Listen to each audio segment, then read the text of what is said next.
So the job numbers were fantastic, the best numbers we've had in many years. It shocked Wall Street analysts. It didn't shock me. I know what's going on. But the job numbers were beyond anybody's expectations. Really hundreds of thousands more than your top picks. So that was a great thing. One of the elements of job numbers is, if you remember, the past administration said you'd need a wand to bring back manufacturing jobs. Well, manufacturing jobs are coming back at a very high level. We had a tremendous manufacturing jobs report, and we're very happy to see that. We've worked very hard. We have many companies coming back into the United States, many car companies going to Michigan, going to Pennsylvania, going to Ohio, and other places. But they're coming back into the United States. In most cases, they've left, and now they're coming back in, so we're very happy about that. I'm going to Camp David. We'll be discussing many topics. North Korea, the China trade deal, which is coming along very well, both of those subjects coming along very, very well. We'll obviously be discussing the wall, which is desperately needed, even if you read some of the papers that don't report accurately, of which there are many, but a couple in particular. They say that the surge to come into our country has never been stronger. And it's very unfair to people that want to come in legally. But the surge has never been stronger. And we have to build the wall, or we have to build a barrier. The barrier or the wall can be of steel instead of concrete. If that helps people, it may be better. But I'm willing to do that. So our great steel companies, which are now back in business, they were doing very poorly when I took office, and now they're doing very well. A lot of steel workers working that never had a chance of getting a job in the steel industry again. Our steel industry was dying, and now it's very vibrant. I intend to call the head of United States Steel and a couple of other of our great steel companies to have them come up with a plate or a design of a beautiful steel product, which we now make here, and we'll use that as our barrier. So we're trying to do everything possible to get money to our incredible people, but many of those incredible people agree with me, and they say, make sure you win this battle. This is a very important battle to win from the standpoint of safety, number one, defining our country and who we are, also from the standpoint of dollars. This wall will pay for itself many times during the course of a year. The money we're talking about is very small compared to the return. You'll receive a return many times during the course of the year. That's the kind of numbers we're talking about. But most importantly, it's about safety. It's about security for our country. It's about stopping human traffickers. It's about stopping drugs. So we have to have it. Gotta have it. We have no choice. It's not a question. You think I like doing this? I don't like doing this. But we have no choice. We have to have it.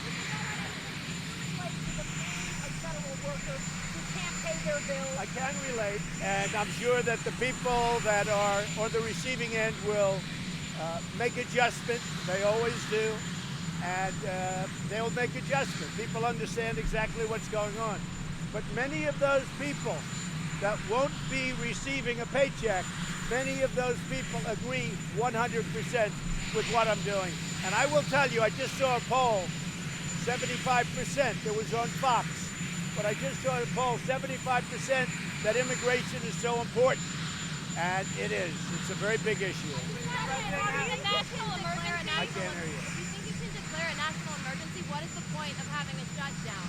I may declare a national emergency dependent on what's going to happen over the next few days. We have a meeting, Vice President Pence and a group will be going to a certain location that you know where that is, and they'll be having another meeting. I don't expect to have anything happen at that meeting, but I think we'll have, nor does the Vice President, but I think we're going to have some very serious talks come Monday, Tuesday, Wednesday. We have to have border security. If we don't have border security, we're going to be crime-ridden, and it's going to get worse and worse. It was so sad watching the funeral of the slain police officer yesterday, Officer Singh. That was a very sad thing, but this is going on in many places. Over the course of, if you go back to the year 2000, we have thousands of people that have been killed by illegal immigration, by people coming into the country illegally and killing our citizens. We can't have it. We can't have it. We'll see what happens. We'll see whether or not it's settled.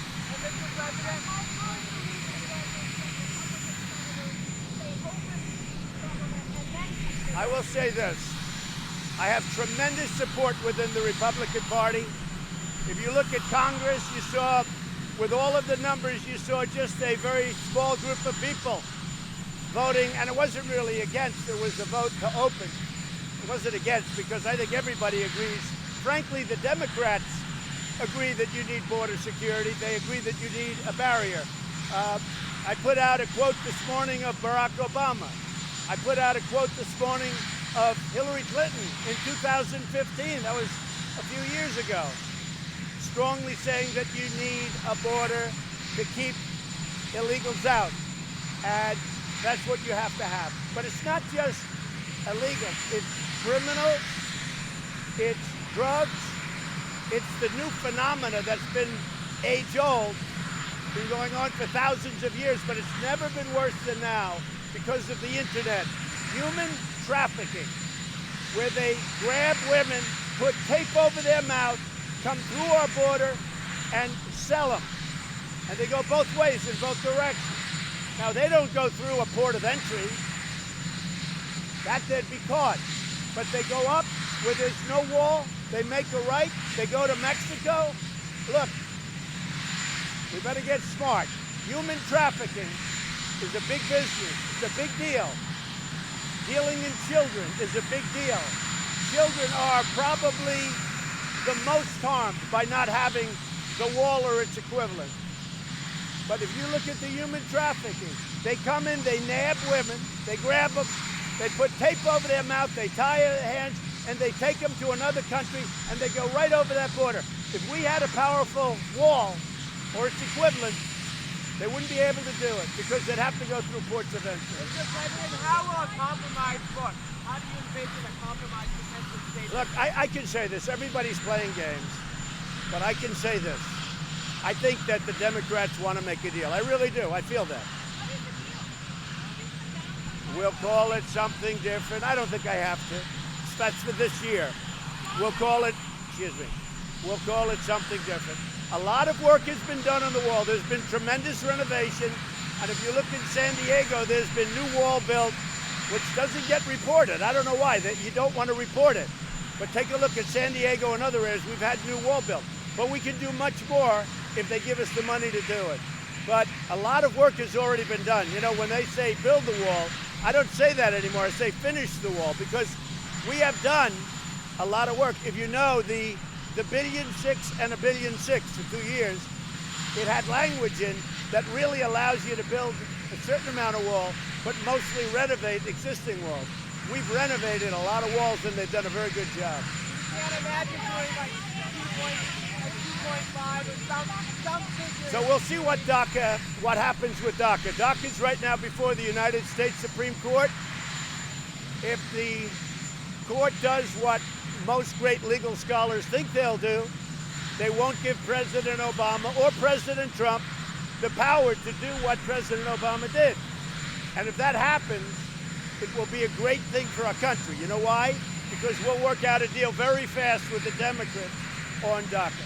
We'll work out a deal very quickly with Democrats on DACA.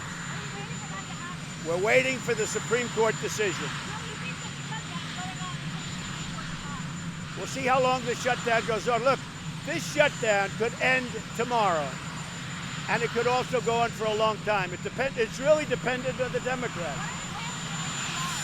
It's really depending on the Democrats.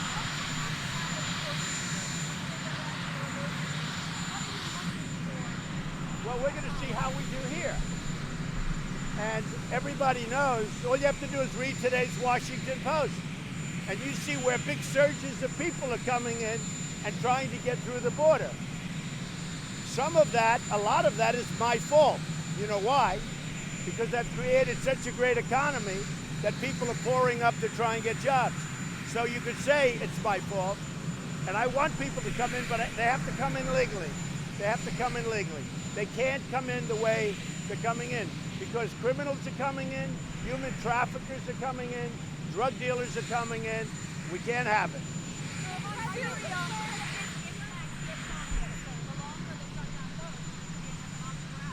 Our economy is doing so well. Nobody understands how well our economy is doing. Our economy is doing so well. And don't forget, I'm paying interest. I didn't have funny money to play with. President Obama had zero interest.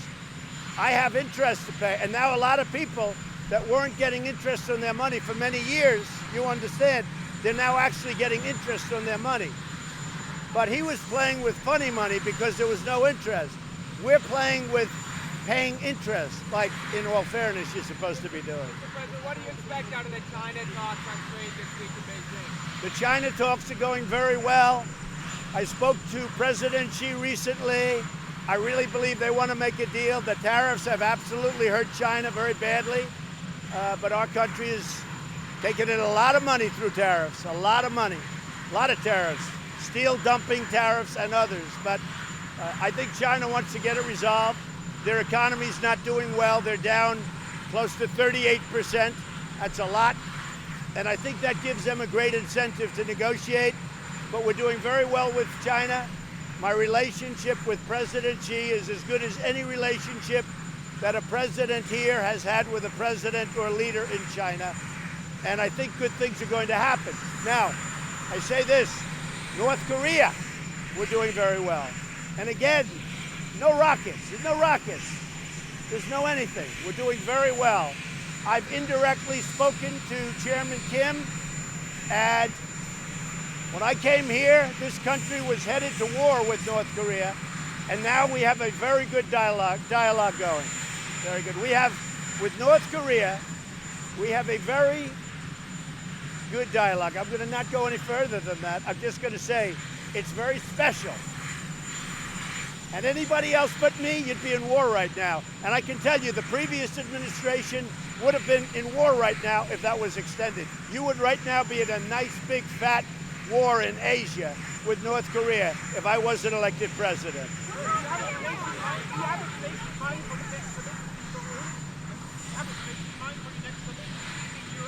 We're negotiating a location. It will be announced probably not in the not too distant future. They have made it very clear. In fact, they've actually said to the media that they would like to meet.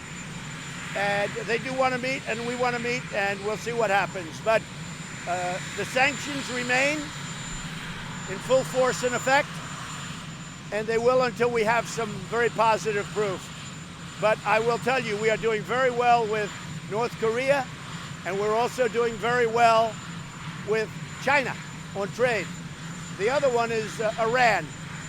Iran is doing very poorly. Once I took the horrible Iran nuclear deal off, it's had a massive effect in Iran. They're pulling back troops all over the place. They're not doing well. They want to talk.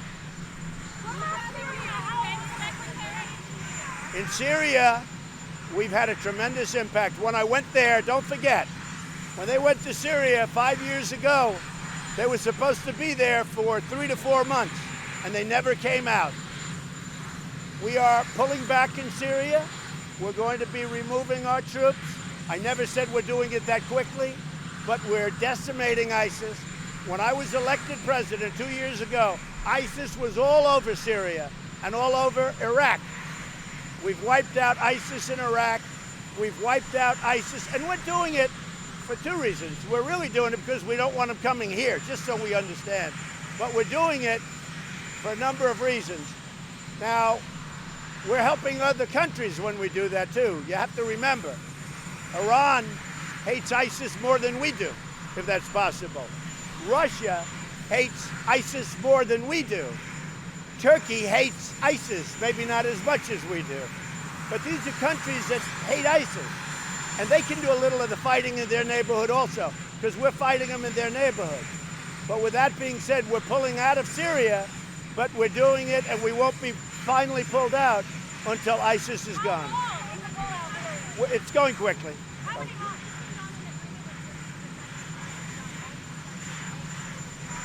John Bolton is right now over there, as you know, and I have two great stars.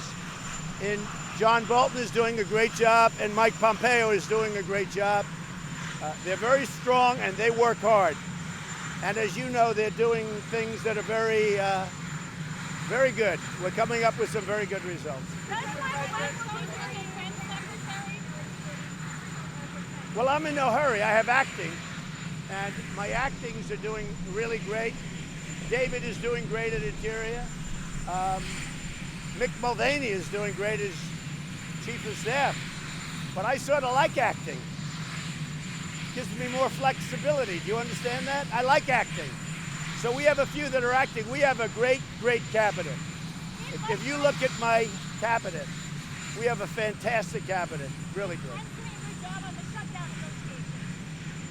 I think we're doing a great job in the shutdown negotiation. We have no choice. Look, there will be, excuse me, I'm totally involved, but I'm involved with principles, because ultimately it's going to be solved by the principles. Schumer and Nancy Pelosi and myself can solve this in 20 minutes if they want to. If they don't want to, it's going to go on for a long time. I will tell you this, if we don't find a solution, it's going to go on for a long time. There's not going to be any bend right here. And the people that voted for Donald Trump, which are a lot of people, one of the great elections ever, those people are for it so much. And let me tell you, people that didn't vote for Donald Trump are for it also. They want border security. They want to stop human trafficking. They want to stop drugs. They want to stop crime. Have you invited them to the White House? Have you invited Pelosi to the White